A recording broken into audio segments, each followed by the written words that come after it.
Supercrack Estrella presenta. Las películas de George Romero y sus zombies marcan una agenda secreta de la élite. George Romero entró a la historia del cine al realizar películas de terror con las que trasladó a personajes como los zombies a la conciencia cultural universal. Este director fue un pionero del género de horror que inmortalizó a los muertos vivientes décadas antes de que los de The Walking Dead empezaran a arrastrarse por los suelos. Pero podrían estar contando las películas del director George Romero, una agenda secreta satánica, sobre el futuro que le espera a la humanidad. La Noche de los Muertos Vivientes, 1968. Los zombies monstruosos en blanco y negro de Romero cambiaron la concepción de las películas de terror. La película de bajo presupuesto escenificada en una finca de Pensilvania que estaba sitiada por los muertos vivientes. Hace unos pocos días se descubrió en Pensilvania, el mismo lugar donde ocurre toda la trama de la película La Noche de los Muertos Vivientes, una muestras olvidadas de un peligroso virus en un laboratorio de Estados Unidos de Pensilvania. Las muestras de viruela aparecieron por casualidad en el congelador de un laboratorio mientras uno de los trabajadores lo limpiaba. Un trabajador de un laboratorio de Pensilvania, en Estados Unidos, se encontraba limpiando el congelador cuando encontró por casualidad algo perturbador: viales del virus variola, causante de la viruela, o, al menos, eso es lo que rezaba la etiqueta. Si a esto le añadimos que hace también unos días que Bill Gates señala al bioterrorismo con un posible ataque de viruela, pues ya son muchas coincidencias, ¿no te parece? Todo esto podría parecer normal, teniendo en cuenta que se trataba de un laboratorio dedicado a la investigación de las vacunas.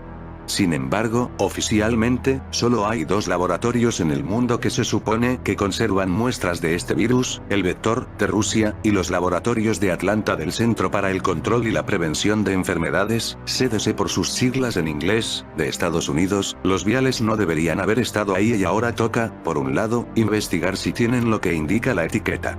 Y, por otro, entender cómo llegaron hasta allí. De momento es el propio CDC el que se está encargando del caso. Los responsables de la investigación no han dado muchos datos, más allá de que los viales están intactos y que el trabajador que los encontró llevaba guantes y mascarilla, por lo que en principio no habría que temer que se haya contagiado. Será necesario esperar para saber más. ¿Pero qué es la viruela y por qué es tan preocupante que aparezcan viales así porque sí? Viruela en el congelador, una temible casualidad. Cerca de este laboratorio donde estaba el virus de la viruela está un pueblo llamado Centralia. La historia del pueblo fantasma en Pensilvania que arde por dentro. Las llamas de un incendio que se originó en 1962 continúan encendidas bajo el suelo de este poblado en Estados Unidos. ¿Podría algún día llegar este fuego interno al laboratorio del virus y crear un desastre? En 1962, un incendio comenzó en un vertedero y llegó a las minas de carbón que se encontraban debajo de Centralia, Pensilvania. Esto provocó que esa ciudad se convirtiera en el lugar fantasma que hasta la actualidad alberga un infierno subterráneo. Hace más de 55 años, Centralia era una ciudad cuya economía se basaba en la actividad minera, pero después del incendio, la gente comenzó a huir. En 1980 había poco más de 1000 habitantes y para el 2013, únicamente quedaban 7. A pesar de la magnitud del hecho, fue hasta 1981 cuando atrajo la atención de los medios nacionales, cuando el suelo de una zona pastosa se desmoronó bajo los pies de un niño de 12 años, quien cayó en un agujero de más de 20 metros de profundidad. En un inicio y bajo el objetivo de detener el incendio se gastaron más de 7 millones, pero los recursos económicos no fueron suficientes y en vista de que el peligro era latente, el Congreso de los Estados Unidos aprobó un paquete de $42 millones para reubicar a los residentes. Los intentos para acabar con el fuego subterráneo en años posteriores fueron muchos. Uno de ellos fue filtrar agua en las minas, lo cual resultó insuficiente. Otro consistió en intentar excavar el carbón, pero los esfuerzos de los equipos que trabajaron en ello fueron en vano, nunca obtuvieron progresos significativos. El impacto de esta catástrofe podría encontrar una similitud a lo sucedido en Chernobyl, ya que también tuvo una fuerte influencia en los mitos de lo que sucedía con las personas que se encontraban ahí.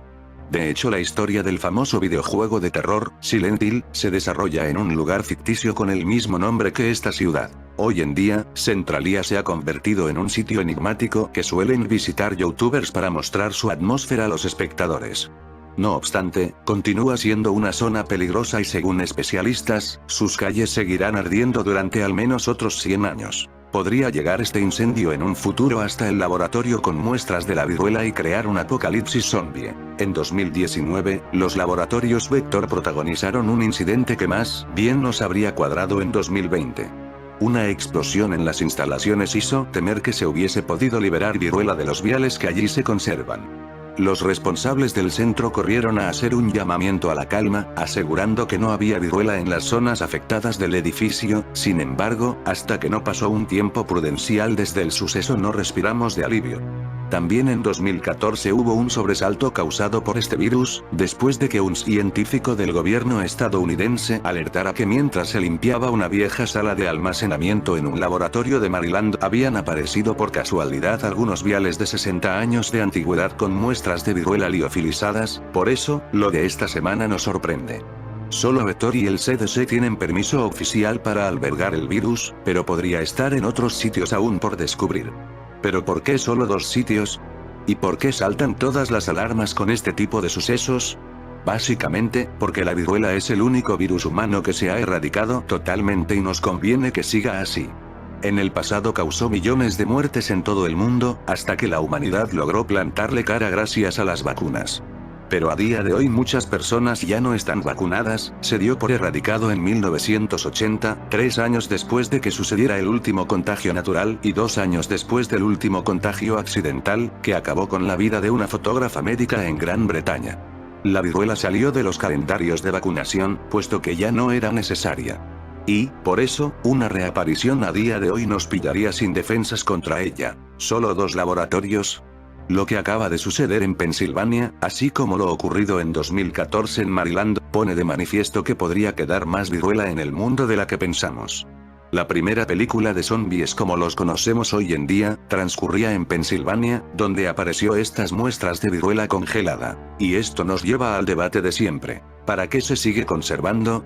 Los 2 laboratorios que conservan muestras oficialmente trabajan en la investigación de fármacos y métodos de diagnóstico del virus. Cabría preguntarse para qué, si ya no hay, pero cada vez son más los ejemplos que demuestran que esto no es algo que podamos afirmar tajantemente, y hay quien cree que esto podría llevar al bioterrorismo.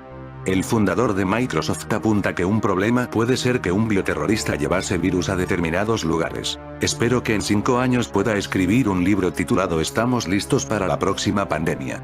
Bill Gates es una de las mentes que llevaba avisando desde hace años de la posibilidad de que una pandemia como la de coronavirus arrasase con el mundo tal y como lo conocíamos. Esto ha ocurrido, pero por suerte, las vacunas han frenado la mortalidad en seco. Ahora bien, ¿cuál es el próximo reto al que nos enfrentamos y contra el que hay que estar preparados? El fundador de Microsoft así lo explica. Debemos estar listos a cualquier presión para frenar desastres como ataques terroristas de viruela, afirma Bill Gates, refiriéndose al peligro de los bioterroristas. Estos son personas que pueden expandir un virus por determinado territorio, siendo el mayor peligro que este sea uno con una alta letalidad como el ébola o la viruela. Ya sabemos que todo lo que dice este tío, se cumple, así que ya sabéis lo que nos espera. ¿Y si un bioterrorista llevase la viruela a 10 o más aeropuertos? ¿Sabes cómo respondería el mundo a eso? Hay epidemias causadas de forma natural, y otras provocadas por bioterrorismo que incluso podrían ser peores que las que experimentamos hoy en día. Por ello Bill Gates considera que los países deben gastar millonadas a la hora de financiar la investigación y la creación de gabinetes especializados en este tipo de terrorismo. Si miramos lo que ocurrió en Pensilvania, donde un simple empleado de la limpieza se encontró en una nevera muestras de la viruela, pues quizás no haga falta ni terrorista, basta con que un empleado se crea que es otra cosa y lo sabrá para que ya tengamos el lío montado. Atentos a lo que dijo Bill Gates, el problema es que el empresario suela con escribir un libro llamado ¿Estamos listos para la próxima película? Ese sería el título de su libro. Por esta razón decía al principio del video que las películas del director George Romero y sus zombies marcan una agenda secreta de la élite. Bill Gates, creador de Microsoft, es una de las personas que llevaba avisando desde hace años de la posibilidad de que una pandemia pusiera en jaque al mundo. Desde 2020, más de 5 millones de personas murieron por coronavirus. Ahora, el filántropo lanzó una nueva advertencia sobre cuál será la próxima amenaza. La viruela. La viruela se considera uno de los asesinos más grandes en términos de enfermedades en historia de la humanidad. Su erradicación culminó un esfuerzo de 10 años de la Organización Mundial de la Salud, que comenzó a pesar de la duda y escepticismo serios, y tuvo éxito para sobrepasar obstáculos ocasionados por las inundaciones, el hambre, la guerra civil y la inercia burocrática. Sin embargo, las acciones recientes del mundo despertaron inquietudes de que la viruela podría ser utilizada como un arma. Las publicaciones de los Centros para el Control y Prevención de Enfermedades de Estados Unidos avalan la posibilidad de que sea liberada intencionadamente, aunque si las dejan como las de Pensilvania, basta solo con que entre el tonto de turno y las abra. El magnate pronosticó que una próxima amenaza podría poner en peligro la existencia de la raza humana. Hizo un llamado a que los gobiernos del mundo inviertan miles de millones en seguridad contra posibles ataques biológicos perpetrados por terroristas. La Noche de los Muertos Vivientes, 1968. Los zombies monstruosos en blanco y negro de Romero cambiaron la concepción de las películas de terror. La película de bajo presupuesto escenificada en una finca de Pensilvania que estaba sitiada por los muertos vivientes se convirtió en una rareza del terror. Un heroico protagonista negro, interpretado por Duane Jones, que trata de calmar una casa de blancos, no le va bien a él ni a nadie. En realidad, también inició el género cinematográfico moderno de los zombies e incorporó crítica social a su obra, centrándose en la raza y la violencia. Romero definió a los temas raciales presentes en su película como un accidente. The Crazies, 1973.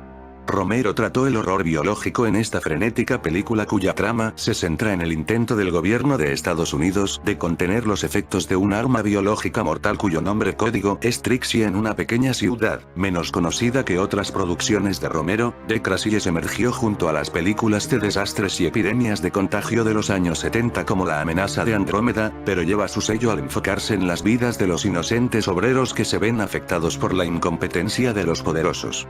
El amanecer de los muertos vivientes, 1979. Es la gran continuación de la historia narrada en La Noche de los Muertos Vivientes y se enfocó en criticar al capitalismo.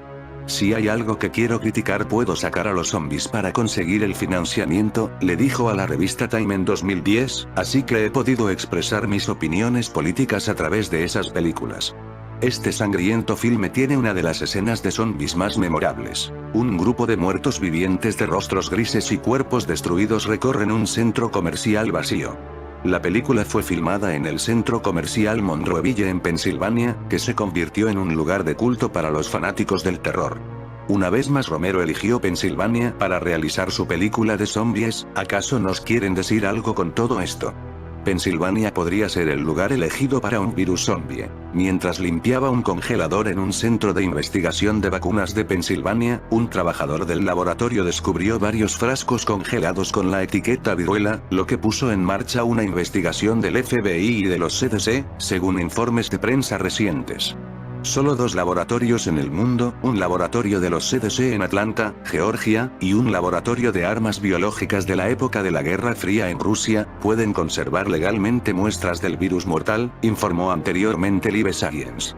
Desde que se anunció el estado de alarma y vimos colas de carros, compras sin freno, acopio exagerado de papel higiénico, geles desinfectantes o guantes, la vida en la COVID-19 ha sido tristemente similar a lo que nos contaban películas como Zombie, Dawn of the Dead, 1978, en la que los zombies tienen el vago recuerdo de que en medio del apocalipsis el sitio al que quieren volver es al supermercado.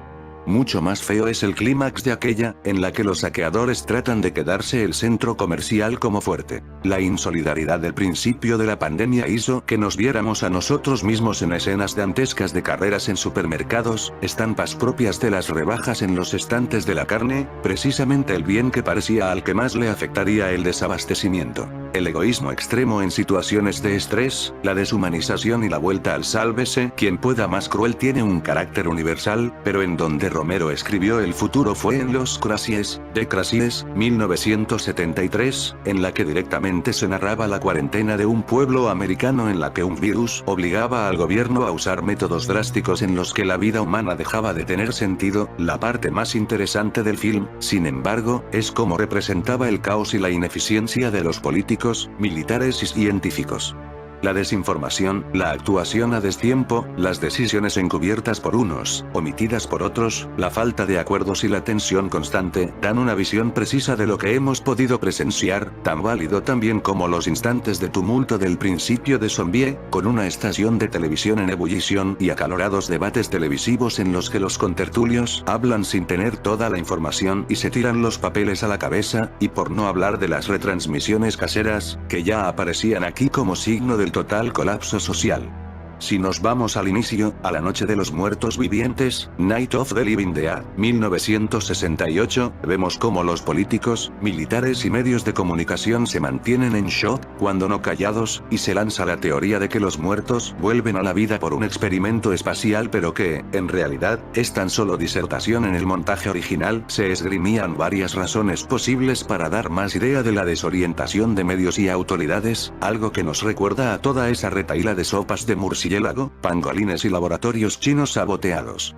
Uno de los principales miedos de la humanidad es el fin del mundo. ¿Cómo acabaremos? Y uno de los escenarios más comunes es la aparición de una pandemia que exterminará a la humanidad. Así, el cine y la televisión han participado de estos temores al presentarnos el terrible apocalipsis zombie. La primera pregunta que cabe hacerse es qué tipo de virus provocaría la infección. Y la respuesta sería que sería suficiente una combinación de virus que hoy por hoy resultan perfectamente conocidos. El primero de ellos sería el virus de la rabia, una enfermedad erradicada en muchos países, pero que aún se cobra cada año la vida de miles de víctimas y que provoca que las personas sufran delirios y actúen de forma agresiva. El segundo sería un virus como el de la gripe, cuya transmisión se realiza por el aire y que permitiría una altísima tasa de contagio. Bastaría una mutación de ambos virus que de algún modo creara un híbrido para poner a la humanidad en serios aprietos. A esta combinación cabría añadirle otros, como el tan temido ébola, que provoca que se sude sangre, o la viruela, que provoca inflamación ocular y erupciones cutáneas. No cabe duda de que un infectado por un virus que combinase todos los anteriores y que provocase todos o la mayoría de esos síntomas crearía una persona que nos recordaría a cualquiera de los que estamos acostumbrados a ver por televisión. En Pensilvania, se dieron algunos casos años atrás de carteles de carreteta que anunciaban una alerta zombies. De lo que no hay duda es que algo ocurre en Pensilvania, la gente escapa de aquí, o simplemente están desapareciendo, están realizando experimentos secretos con seres humanos. ¿Qué es lo que ocurre en este lugar del mundo? El misterio de los autos abandonados en el aeropuerto de Pittsburgh. Por razones aún no explicadas, cada mes son más los vehículos que son abandonados en el Aeropuerto Internacional de Pittsburgh en Pensilvania. Un reportaje del portal Triplive ha narrado cómo es que esta situación tan rara sigue pasando. Las autoridades del aeropuerto contactan a la policía en los 45 días desde que el vehículo fue abandonado, luego la policía notifica al dueño y al no obtener respuesta, todos los autos son declarados como abandonados, y el aeropuerto adquiere posesión legal del vehículo, que terminará siendo ofrecido en la subasta anual, con precios que van desde los cientos de dólares a los $15,000. Algunas veces una persona toma un vuelo y nunca regresa porque murió. En otros casos, el vehículo es familiar o de un estudiante que regresa a casa en un vuelo y no siente que el auto valga lo suficiente para hacer los arreglos y reclamar el vehículo, comenta el vocero del aeropuerto, Bob Kellick. Una camioneta GMC Sierra Denali fue dejada en las instalaciones del aeropuerto hace 2 años y no es recogida desde entonces. Este año entró en la subasta anual de octubre. Aún hoy, nadie logra comprender la facilidad con la que la gente puede perder de esa manera autos que superan los $30,000 en su precio nuevos. Las ganancias de esta subasta fueron a la fundación sin fines de lucro Aka Charitable Foundation, que se encarga de diversos eventos, como carreras en el aeropuerto de 5K, campeonatos de golf, subvenciones y otras acciones en comunidad. En fin, amigos de Supercrack Estrella, si el video te gustó, pulgar arriba.